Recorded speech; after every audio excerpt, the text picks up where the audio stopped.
Hi there everyone, welcome back to my channel, Boomy Reactions. For those of you who are new, I am Boomy. Hello and thank you so much for watching. And to everyone else, welcome back my lovelies. And today guys, I'm going to be reacting to a Julia Childs video. Now, I know who Julia Childs is. I have not seen any of her cooking or any videos, but I know she is a classically trained chef and she is specifically trained in French cuisine. Now that I do know. And this has come as a request via Buy Me a Coffee from George. So thank you so much for your support, George. Thank you, thank you, thank you. And an excellent, excellent request. So George also says that Julia Childs is the first classically trained female chef on US TV. Or is it in the US? Is she really? That's quite a title, isn't it, guys? Oh my gosh, what an amazing lady. And this video, we're going to be seeing her cook some Napoleon chicken. I don't know what Napoleon chicken is, but if it's got that name, if it's Napoleon chicken, it's going to be French. And if it's Julia Child, I imagine it's got to be French. So let's get straight into the video, guys. And as ever, if you're enjoying these reactions, please like and subscribe to the channel. It's hugely, hugely beneficial for my channel. And thank you in advance. Thank you, thank you, thank you. So guys, let's crack on. This is poulet sauté Marengo, a delicious sauté of chicken with fluted mushrooms, shrimps, and French fried eggs. It was invented on the battlefield after Napoleon's victory at Marengo. Was it? We're doing Napoleon's chicken today on The French Chef. The French Chef.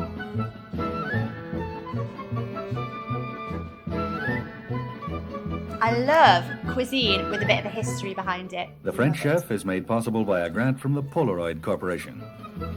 Welcome to The French Chef. I'm Julia Child. Hello. You know, many famous events gave rise to famous dishes like Pêche Melba and Beef Wellington. And we have here poulet Marengo. And this was after the Battle of Marengo, which lasted from dawn to dusk. Napoleon was very hungry indeed, and he said, "Chef, let's eat." And all the chef had were some tomatoes and a few eggs and some mushrooms and a chicken. And he cut up the chicken with his trusty saber, and he combined everything together, and it turned out to be one of the most famous chicken dishes. And the battle She'd make a great soldier, I think, for Napoleon. Was June 14th, 1800. And today, many years later, we are celebrating not the battle, but the chef and his recipe. And I'm sure he cut up his chicken better than I with grandfather's sword. I mean, it's difficult, isn't it, Julia? And get your knife, it's okay. Chicken away. And the sword away. And we're going to get to work on the dish itself. This is a combination of the chicken, and then it is sautéed, and then you have tomatoes, and you have mushrooms, fluted mushroom caps, and you have a very interesting addition, which is French fried eggs. And so we're going to get to the chicken right away. And that everything in this recipe gets cooked in olive oil because that was all the chef had. That was the way. So you film a nice frying pan or chicken fryer with olive oil, and then in goes the chicken. And the chicken is all, when you're going to saute the chicken, be sure that you have dried it well. Skin down.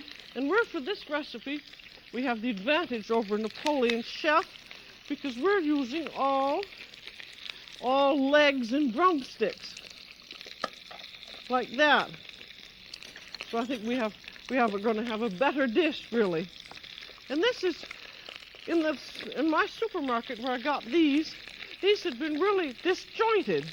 There's your second joint, but it doesn't have the piece of back on, which is very nice. So it makes a neat eating piece. And you cut it in half. And then there's a little bone there, which is good to remove. The second joint is called, that's the second joint or thigh. As you see, with that little bone removed, it makes a much nicer piece of chicken. And with the drumstick, you can do the same thing. You can cut off this little bone. And that makes it lie flatter and it will brown better. And you can save all of these little pieces and use them for a stock. And I'll do one more so you'll see how it works. There you have your thigh or second joint. Wiggle it back and forth and just cut between the joints. You see the ball joint here? Pop it off. Yeah.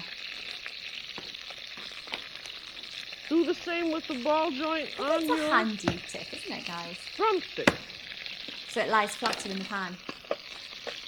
And then it makes... That's the French way of cutting up chicken for sauté, and I think it's a very good one. I don't think I've ever Now, tried let's that. see how this chicken is doing. It should brown on each side. And it takes several minutes, I should say 2 or 3 anyway, to brown nicely. And you turn it over.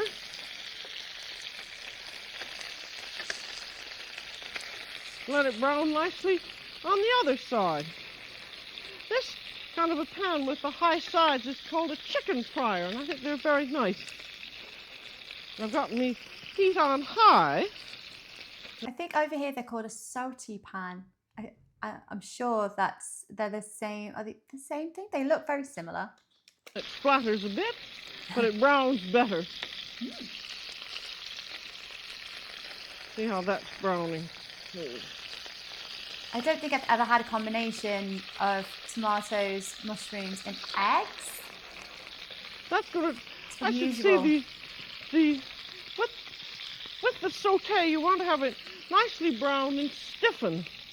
And then after that, it's going to cook covered. But if you don't cook it long enough until it stiffens, too much of the juices come out of it. So take your time over it, but stay right over it so nothing's going to happen to it. And then when you've got it all brown, you flame it with cognac. Oh, we're going to flambe. This wouldn't, of course, be Napoleon's brandy, because that would be too young for him then. Stand well away. And let the flames rise for several minutes. The reason you burn it is to burn off the alcohol. Yes. Shaking it around. Then when you think that you've flamed it enough, you just cover the pan. And that stops the flames. Smothers the flame. So wipe off a little bit of this. Oh, she's a good lady. Clean as you Now go. we have some chopped onions in. And the reason they go in now and not while the chicken is browning, that's about half a cup, is because you don't want the onions to brown. You just want to let them cook slowly and give out their flavor, but you don't want them to get all brown. And then we'll have some salt and pepper, probably about 1/4 teaspoon of salt and several nice grindings of pepper. I can already That smell already smells it. very nice, just because, I guess, That onions smells and good cognac. already. And a little herbs, and I think because this was done in Italy, the Battle of Marengo was in northern Italy. Marengo was about 50 miles northwest of Genoa. I'm putting in Italian seasoning, which I think would be the proper thing to do.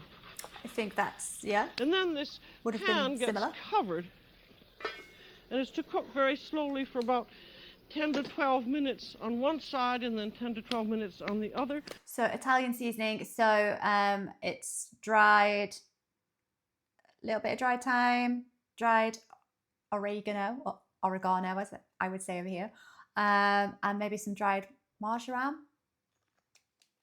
Until it's done. Maybe dried basil. I mean, as well. until it's tender, and then it gets mixed up with the sauce. And I'm just going to clean up a little bit here. That's how And you we stay organized in the set kitchen, some of guys. these things Tidy as you go. ready for the next steps.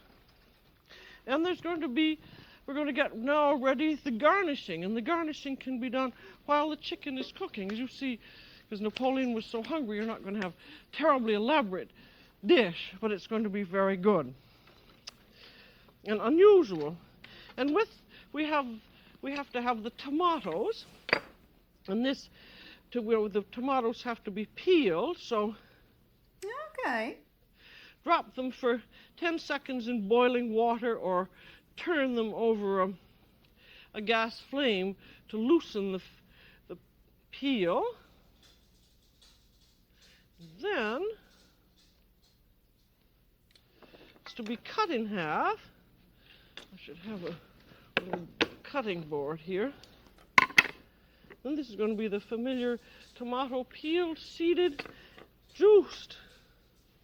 Now, there, it's cut in half, and you squeeze out the seeds. You don't want the seeds to be in the cooked tomato, because in the cooked tomato dish, because they get hard. And they don't look nice. You can't have anything that doesn't look nice when you're feeding an emperor. And then chop them roughly. You should have about a cup or a cup and a half or 2 cups of fresh tomatoes. And if your tomatoes aren't nice and fresh and tasty and in season, you can add a little bit of drained canned tomato. In the UK, they're very, very rarely in season. So, I mean, I'm sure they are. It's just a lot of our tomatoes just don't taste great. So, you know, tin tomatoes most of the time, they tend to taste a bit better. There, and I'm going to put those in a jar. And this in French is called tomate concassée, C-O-N-C-A-S-S-E, which just means tomatoes peeled, seeded, juiced, and roughly chopped. Without the skin, concassé. So those are is that right? ready. No. I'm going to put those over there, and we have then the rest of the garniture. And we have, let's see, we have, of course, garlic, and then there are mushrooms, and we have some nice, great big mushrooms. And holding the mushroom in your hand, take the stems off, and then chop the stems, and the stems will go into the sauce. Rather roughly. I suppose he probably used his saber for this. Now the next thing we're going to see, I just wonder if the chef did use his saber for. He might have. He'd be a smarter cook than I am, certainly, if he did. And now we have fluted mushroom caps. And I'm going to show you how to do this, because it's a nice trick if you can do it, and you can do it if you just practice it. There it is. See, it has little striations running down, and to do it, you take a nice mushroom cap, holding it in one hand, and then take a very sharp little knife, and there's your thumb. Rest the thumb on the mushroom cap, and your other thumb is on top, and you turn the mushroom against the knife. Oh. And this is the kind of thing you can't quite believe it until you begin doing it, but it works. See, my this hand is turning like that, and the knife is held quite steadily. They look very effective, don't the mushroom cap they? that is cutting itself against the knife. So I think when you want to learn it, the thing to do is every time you're going to use mushrooms at all, flute them all, and eventually you just suddenly get the idea of how it works. And I'll do another one fast.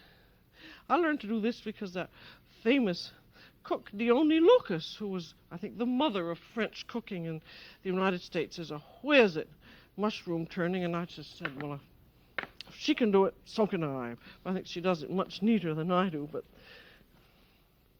see that when once you get onto it, it goes quite fast, and then you can use the mushroom peelings for the rest of your sauce. Now we're going to cook some croutons, because things have to sit on croutons on the serving platter. And croutons are little triangles of bread, usually sautéed in clarified butter, but because of this dish, they're sautéed in olive oil, and they're delicious sauteed in olive oil. I'm using a very nice French olive oil, and I think if you want to find a good one, you just have to test them out. Then these get cut into triangles and into the pan, and you want enough oil in the pan so that the pieces of bread won't burn. And you don't want to crowd them. And then the next thing we're going to saute are shrimp. Of course, in the original recipe, according to what they say, it was not shrimp, but écrevisses. And écrevisses are little tiny freshwater lobster-like things, about 3 or 4 inches long. And they're perfectly lovely, and they're red, and they're very pretty. But you can get them in this country, but where I happen to live, we don't seem to have any fresh écrevisses, so I'm using nice big shrimp. Écrevisses. Now, take a look at this bread and see how she's doing.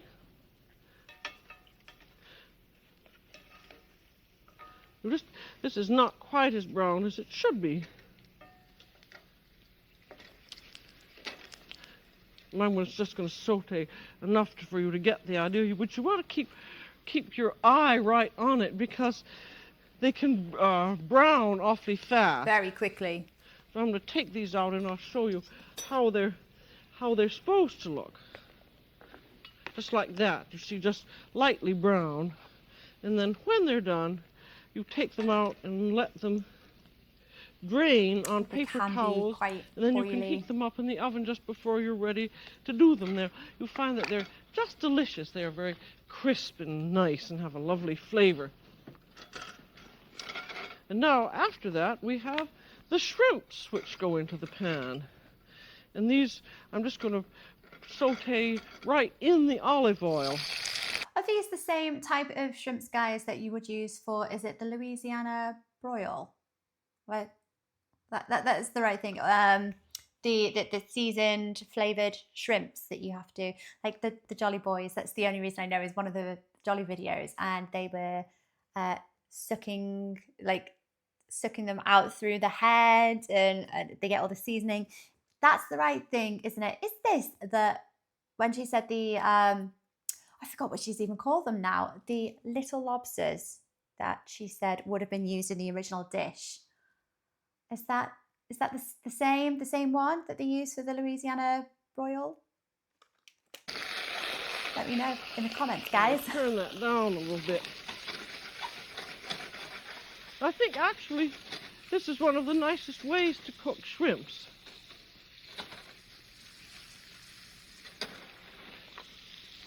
Because you don't need to, and you can cook them right from their frozen state, and put a little bit of wine or dry white vermouth in.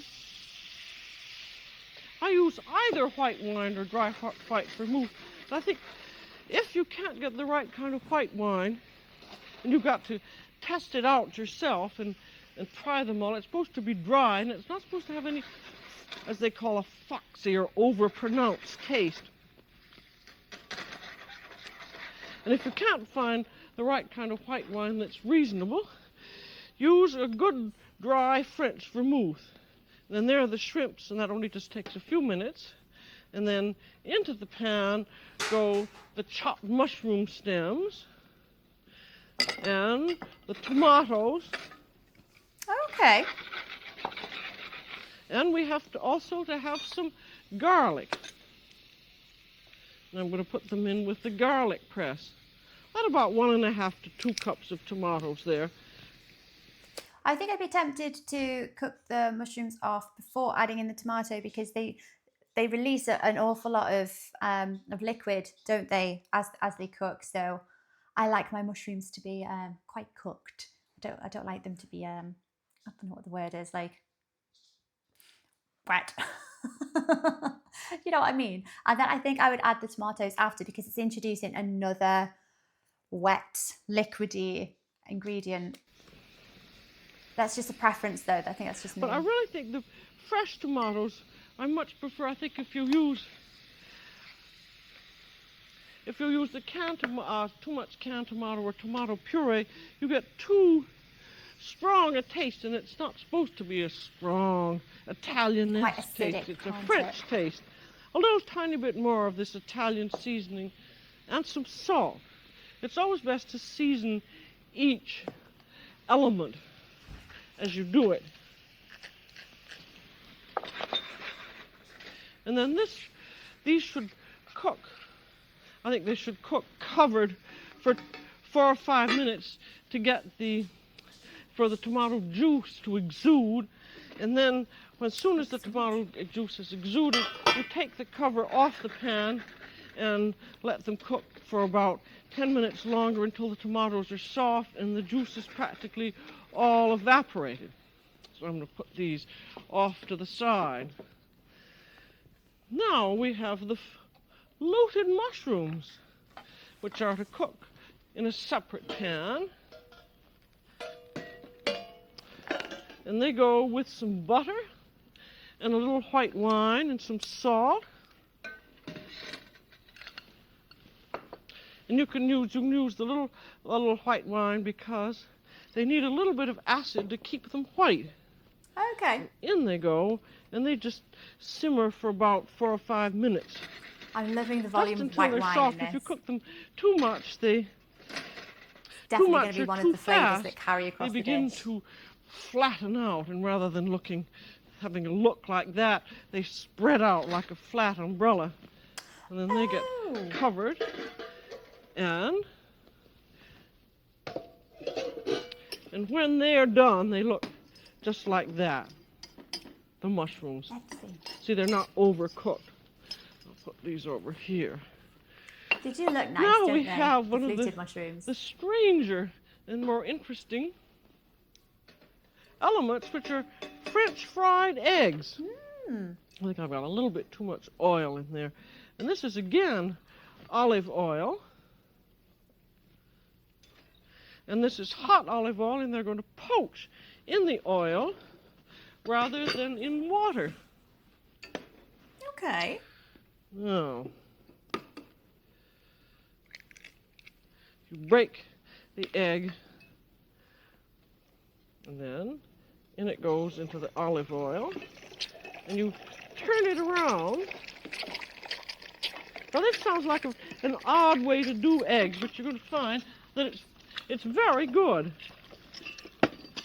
It's different and unusual. Now, I'll get this. I'll have to get a slotted spoon. It just takes about 2 minutes. And then you let it drain on paper towels. I'm going to do another one there so you can see how it works.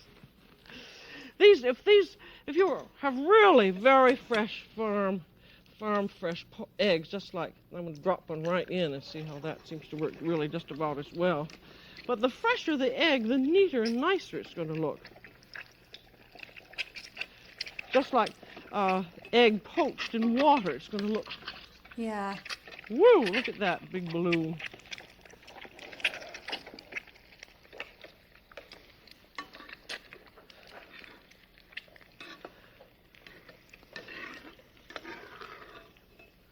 Now, that one did not turn out very well. I'm just showing you some of the perils of cooking for the emperor. I will do one more.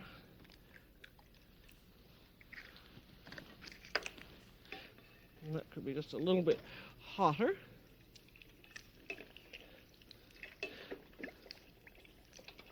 And by pushing it around with the spoon, that helps form it up. Keep the shape.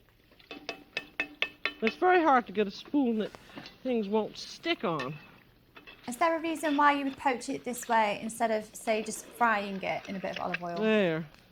That's a little, I suppose it might a look little nicer. better. That will cover my shame for the other one. Now, when your chicken is done, it is, get some of these things out of the way here.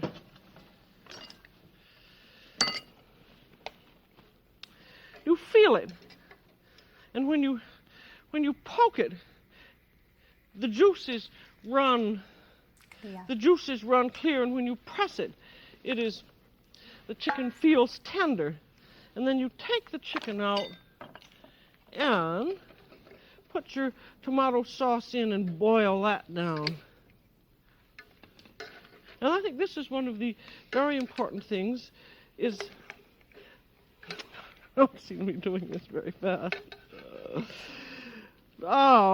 in cooking, of taking out the chicken and looking and seeing now if the sauce needs degreasing, taking out extra oil and so forth. And if you tried to make the sauce with the chicken, then you wouldn't be able to do this little final bit of degreasing, which is all very important. And then your tomato sauce is ready and is thickened, then that goes in, and you want to be sure that that is absolutely delicious in every respect. And the chicken goes back in. I would like a little bit more colour on my chicken skin, but again, that is a preference just for and me. then taste it. And it just has to be absolutely lovely. Which it is. It's a very, very nice dish. And this you can do to some extent ahead. You just want to make very sure that you don't overcook the chicken. As long as you can keep it warm, certainly for half an hour. But if you let it completely cool off and then reheat it, you're not going to have the same lovely taste of freshly cooked chicken. Because a sauté is not like a fricassee. So that is all ready to serve. And here we go.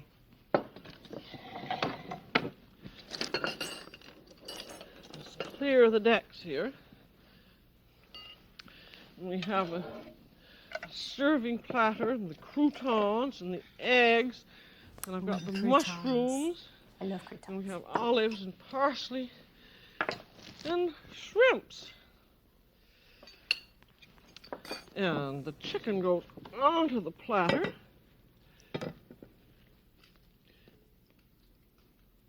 A neat dump, as we would say.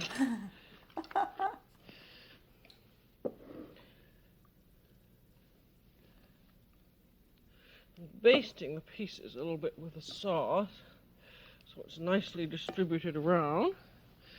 And then 8 croutons. This is going to serve 4 people. I've got about 10 pieces of chicken here. There's 8 croutons. And then we have our fried eggs. Where's my spoon? Here.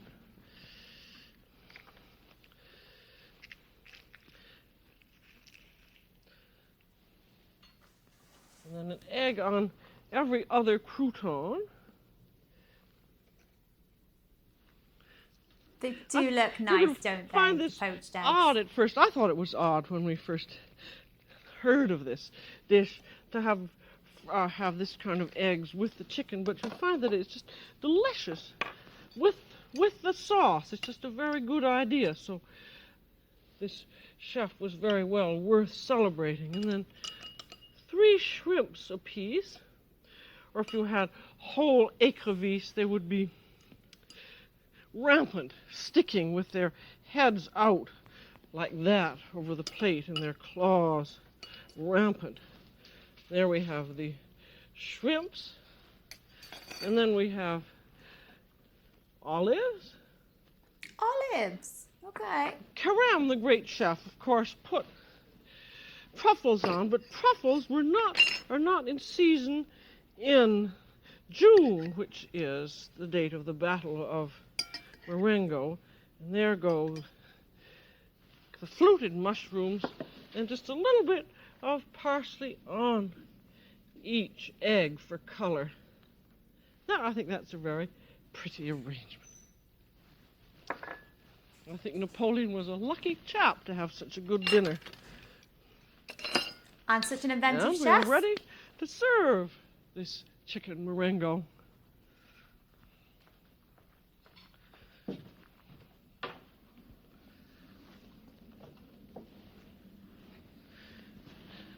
Well, because this isn't terribly big chicken, I'm going to give everybody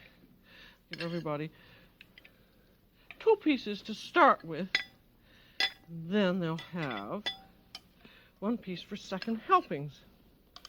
A little bit of sauce over everything. And I want you to, oh, I forgot shrimps. There. Now I want you to see how this egg is. Now the egg is Runny in the still soft. Yeah. And so that mixing with the sauce is absolutely lovely. And you wouldn't think so. It's like drinking sauterne with oysters, which we once tried, and it's delicious. And these are little tiny fresh peas, the kind that they have in Italy in June. So I think that is that's a very nice combination. Nobody really knows what Napoleon has. You have to make it up to some extent. And then as for wine, you could serve a red Bordeaux, but I think the best wine, the most honorable one, is one of the great white Burgundies, croutons Charlemagne, from one emperor to another. So isn't that really great fun to eat a dish with a history like this one? Yeah. You'll never forget the Battle of Marengo after you've eaten this chicken. So how about a poulet sauté valet farge? That's all for today on The French Chef. This is Julia Child. Bon appétit! My mouth is watering. I am hungry after watching that. What do you think, guys? So I would make a slight few changes, but they literally just come down to a personal preference. Like I would like a little bit more colour on my chicken skins, but I like it quite crispy. My croutons, just for the sake of being difficult, I would have my croutons like cut a little bit smaller, like cut into finer little croutons, and I would like them on the base of the chicken. I think the beauty of croutons is that they're tasty, like in their own right. They're tasty by themselves, but I think they really taste great when they can soak up a lot of like excess juice and sauces from whatever is placed on top of them. So a few things that I would have done differently, but literally, like I say, just because of a personal preference. But I don't think I've ever had a dish with that, with you know, that selection of ingredients all coming together. And I still, in the back of my head, I'm still wondering what the combination of prawns, chicken, eggs, mushrooms, and tomatoes actually tastes like. I can't imagine it. So I suppose they're pulled together with that sauce. I just can't imagine what that would actually taste like. Do you know, I think I'm going to go away and try that recipe. I'll maybe try and send some pictures in of what I actually came out with. But I always love new combinations and flavours. So this has definitely given me food for thought. That was terrible. I'm sorry. So yes, that was a brilliant watch. Thank you so much, George. That's the first time I've ever actually watched Julia Childs. I think she's darling. So I'm going to go away and catch a few more videos of Julia Childs, and I'll catch you in the next video, everybody. See you later.